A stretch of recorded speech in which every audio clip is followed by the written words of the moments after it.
Pater dan para suster yang terkasih, marilah kita mengawali kegiatan kita pada hari ini dengan lagu pembuka.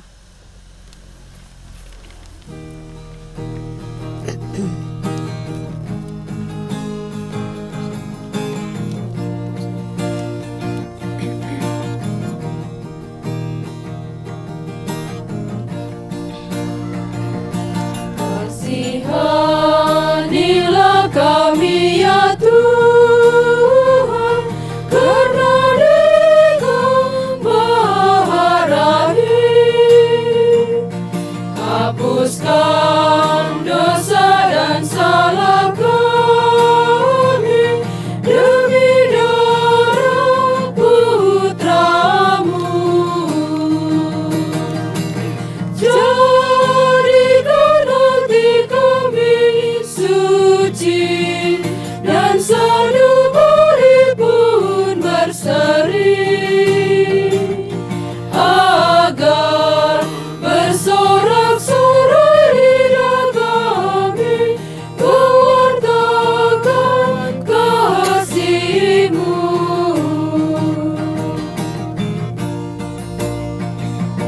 Kami bagaikan anak yang hilang, yang tinggalkan rumah Bapa.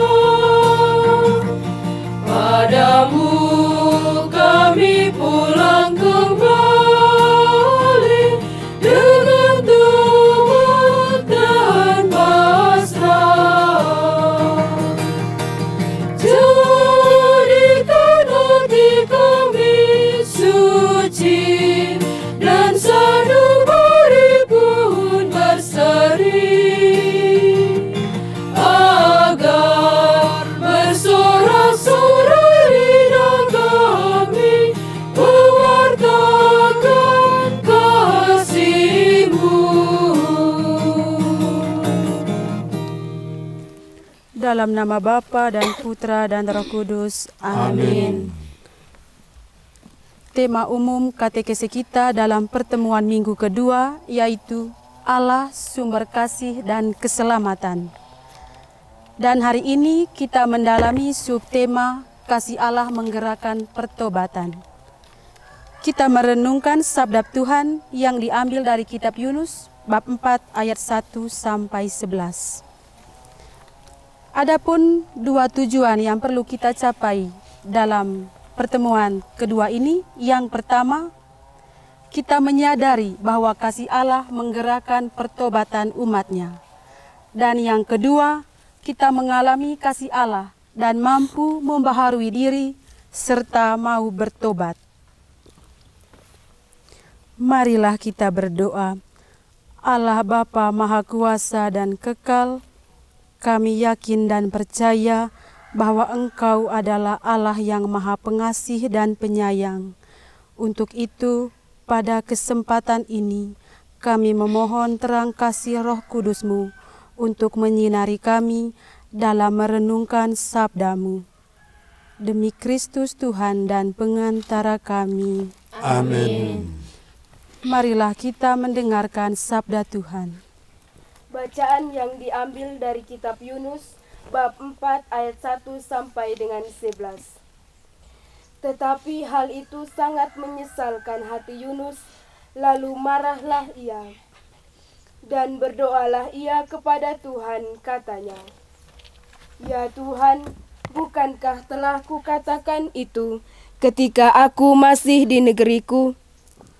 Itulah sebabnya maka aku dahulu melarikan diri ke Tarsis, sebab aku tahu bahwa Engkaulah Allah yang pengasih dan penyayang, yang panjang sabar dan berlimpah kasih setia, serta yang menyesal karena malapetaka yang hendak didatangkannya. Jadi sekarang ya Tuhan, cabutlah kiranya nyawaku, karena lebih baik aku mati daripada hidup." Tetapi firman Tuhan, "Layakkah engkau marah?" Yunus telah keluar meninggalkan kota itu dan tinggal di sebelah timurnya. Ia mendirikan di situ sebuah pondok dan ia duduk di bawah naungannya menantikan apa yang akan terjadi atas kota itu. Lalu atas penentuan Tuhan Allah, tumbuhlah sebatang pohon jarak melampaui kepala Yunus untuk menaunginya agar ia terhibur daripada kekesalan hatinya. Yunus sangat bersuka cita karena pohon jarak itu. Tetapi keesokan harinya, ketika fajar menyingsing, atas penentuan Allah, datanglah seekor ulat yang menggerek pohon jarak itu sehingga layu. Segera sesudah matahari terbit, maka atas penentuan Allah, bertiuplah angin timur yang panas terik, sehingga sinar matahari menyakiti kepala Yunus. Lalu rebahlah ia lesu dan berharap supaya mati, katanya. Lebih baiklah aku mati daripada hidup. Tetapi berfirmanlah Allah kepada Yunus, layakkah engkau marah karena pohon jarak itu? Jawabnya, selayaknya lah aku marah sampai aku mati. Lalu Allah berfirman, engkau sayang kepada pohon jarak itu, yang untuknya sedikit pun engkau tidak berjerih payah, dan yang tidak engkau tumbuhkan, yang tumbuh dalam satu malam dan binasa dalam satu malam pula. Bagaimana tidak aku akan sayang kepada Niniwe, kota yang besar itu, yang berpenduduk lebih dari 120.000 orang, yang semuanya tak tahu membedakan tangan kanan dari tangan kiri, dengan ternaknya yang banyak. Demikianlah sabda Tuhan. Syukur kepada Allah.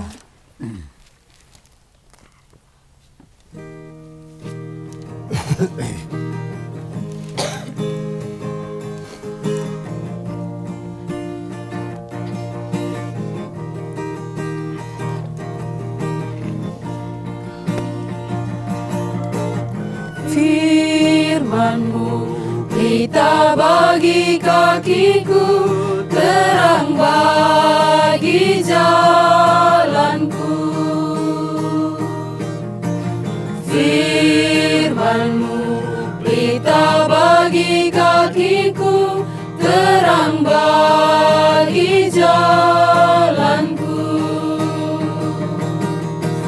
Waktu ku bimbang dan hilang jalanku, tetaplah Kau di sisiku, dan takkan ku takut asal Kau di dekatku, besertaku selamanya.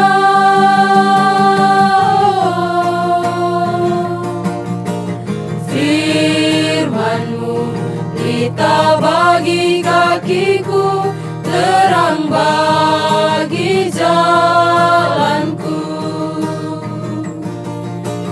Firman-Mu pelita bagi kakiku, terang bagi jalanku. Marilah kita hening sejenak, merenungkan kembali sabda Tuhan yang baru saja kita dengar.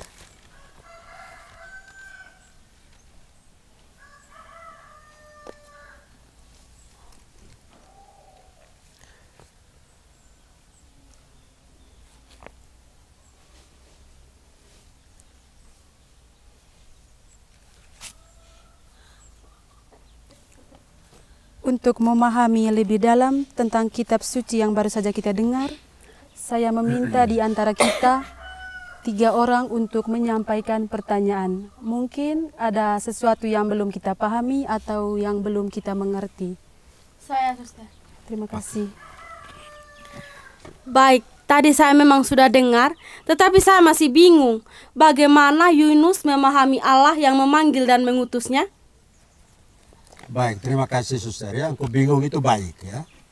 Dengan bingung engkau akan mencari lebih jauh ya. Baik, dalam bacaan tadi kita mendengar tentang Yunus. Yunus itu adalah seorang nabi.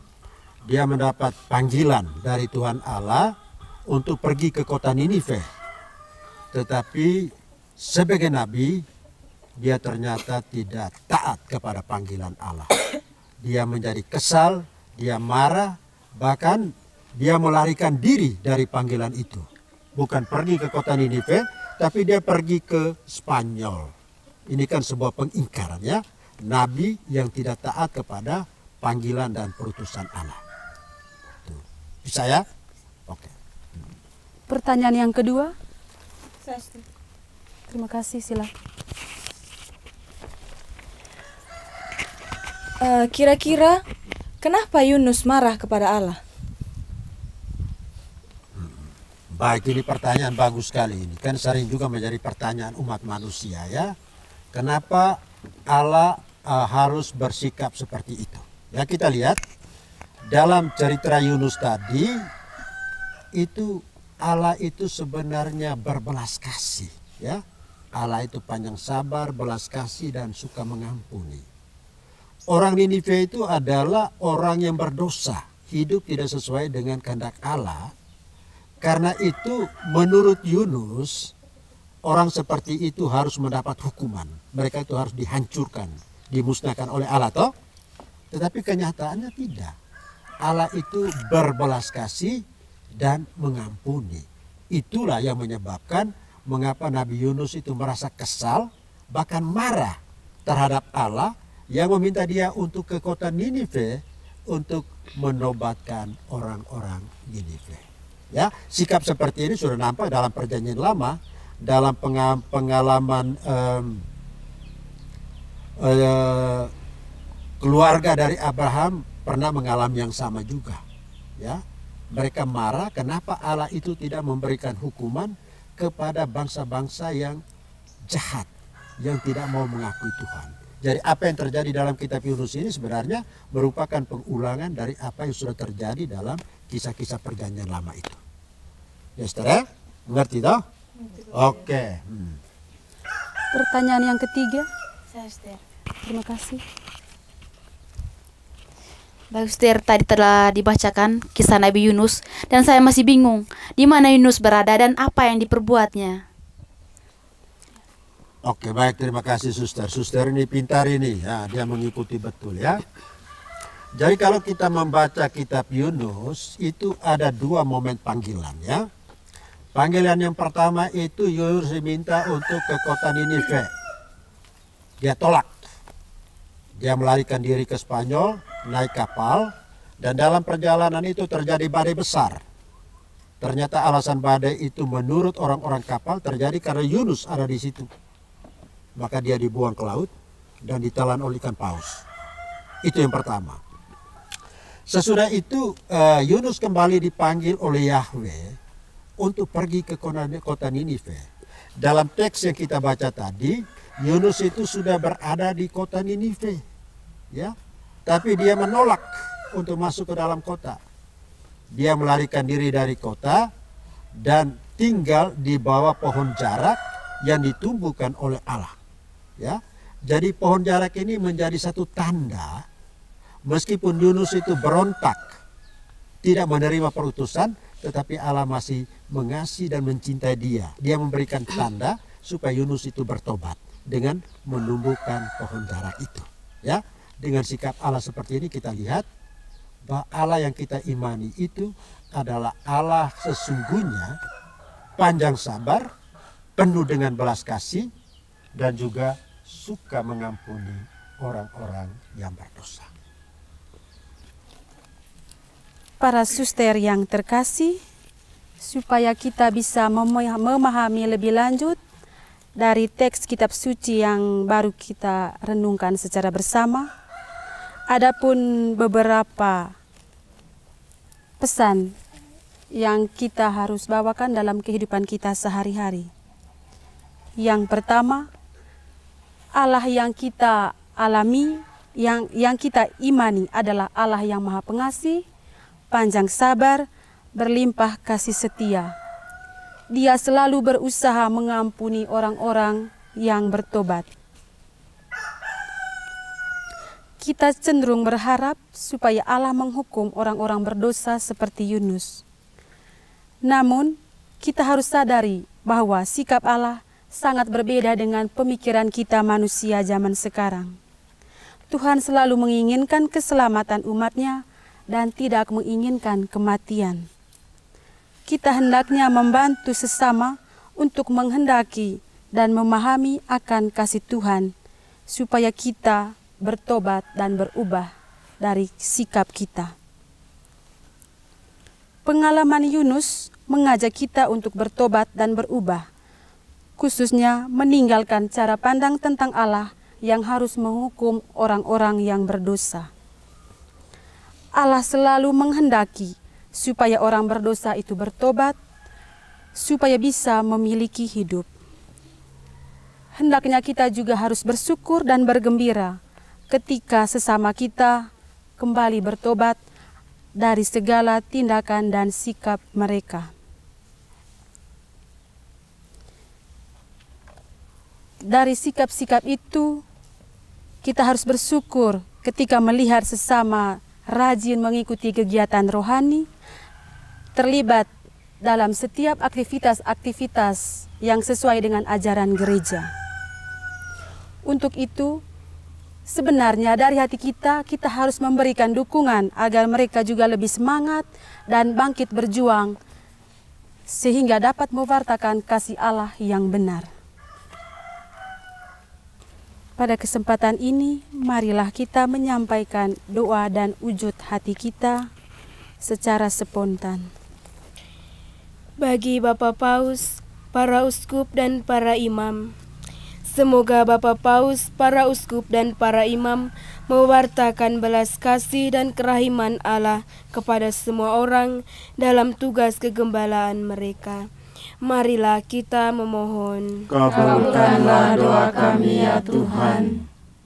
Bagi negara-negara yang sedang berperang, semoga Allah yang Maha Rahim menyadarkan hati para pemimpin di negara yang sedang berperang, khususnya Rusia dan Ukraina, agar mereka menghentikan peperangan dan membuka hati untuk berdamai, sehingga air mata masyarakat kecil berubah menjadi sukacita perdamaian. Marilah kita memohon. Kabulkanlah doa kami ya Tuhan. Bagi pertobatan dunia, semoga Allah Bapa mencurahkan rahmat pertobatan kepada dunia agar kembali ke jalan yang benar, sehingga membawa kerukunan dan damai. Marilah kita mohon. Kabulkanlah doa kami ya Tuhan. Bagi para petugas pastoral dan kita semua yang hadir dalam katekese ini, semoga para petugas pastoral dan kita semua yang hadir dalam katekese ini menyadari kasih Allah dan bertobat dan terdorong untuk bertobat serta membaharui diri dalam hidup setiap hari. Marilah kita mohon. Kabulkanlah doa kami ya Tuhan. Marilah kita satukan segala doa dan wujud hati kita dengan doa yang diajarkan oleh Kristus sendiri. Bapa kami yang ada di surga, dimuliakanlah namamu, datanglah kerajaanmu, jadilah kehendak-Mu di atas bumi seperti di dalam surga. Berilah kami rezeki pada hari ini, dan ampunilah kesalahan kami, seperti kami pun mengampuni yang bersalah kepada kami, dan janganlah masukkan kami ke dalam pencobaan, tetapi bebaskanlah kami dari yang jahat. Amin. Marilah kita melihat dan berusaha mewartakan kasih Allah itu di dalam kehidupan sehari-hari kita dengan kegiatan yang harus kita buat seperti apa, Suster? Silakan. Apakah dengan kegiatan gotong royong atau secara pribadi? Bagaimana? Ya, baik kalau kita mengunjungi keluarga di dalam KBG kita ini yang selama ini selalu direndahkan oleh tetangga-tetangga karena kita tahu sendiri mereka jarang ke gereja. Baik, mungkin dengan kunjungan ini bisa mendorong mereka untuk berada bersama kita kembali. Iya, terima kasih. Itu juga sangat bagus. Mungkin ada yang lain? Saya setuju dengan pendapatnya Suster Paulina. Atau ada yang mau buat sesuatu secara pribadi? Mungkin ada atau tidak ada? Saya hanya mau mengingatkan kita, situasi kita sekarang ini kan setelah COVID-19, dan begitu banyak orang kecewa dengan pengalaman-pengalaman yang mereka rasakan selama COVID. Dan mereka itu semacamnya putus asa dan protes ya terhadap kebijakan Allah. Karena itu mungkin dalam doa-doa kita pribadi, kita ingat dan kita doakan mereka supaya mereka bertobat seperti Yunus. Tinggalkan konsep mereka tentang Allah dan kembali kepada konsep yang benar, bahwa Allah itu adalah Allah yang selalu berbelas kasih, suka mengampuni, dan selalu menjadi sumber keselamatan kita. Ya, kita doakan mereka itu secara pribadi. Baik, Pater. Terima kasih, Pater. Baik, terima kasih. Marilah kita mengakhiri kegiatan kita dengan berdoa.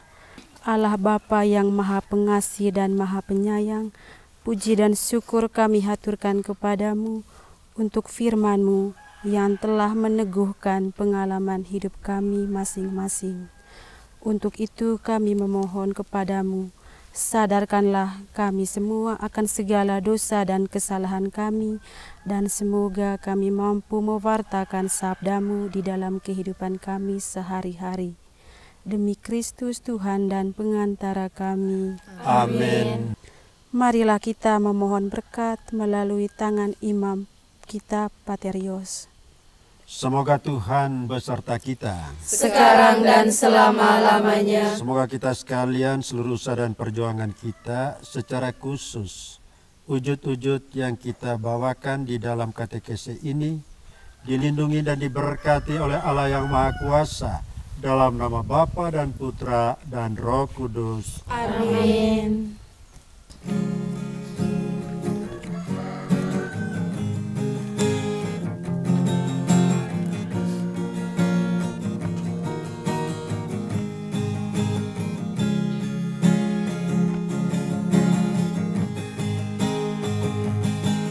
Sabdamu Bapa bagai air segar,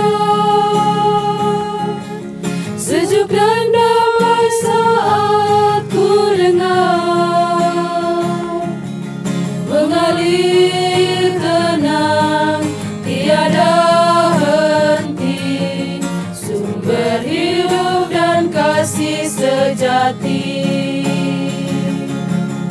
Sabdamu Bapa bagai air segar, membasahi menyuburkan bumi, menggugah jiwa, segarkan hati, kobarkan nurani untuk bersaksi.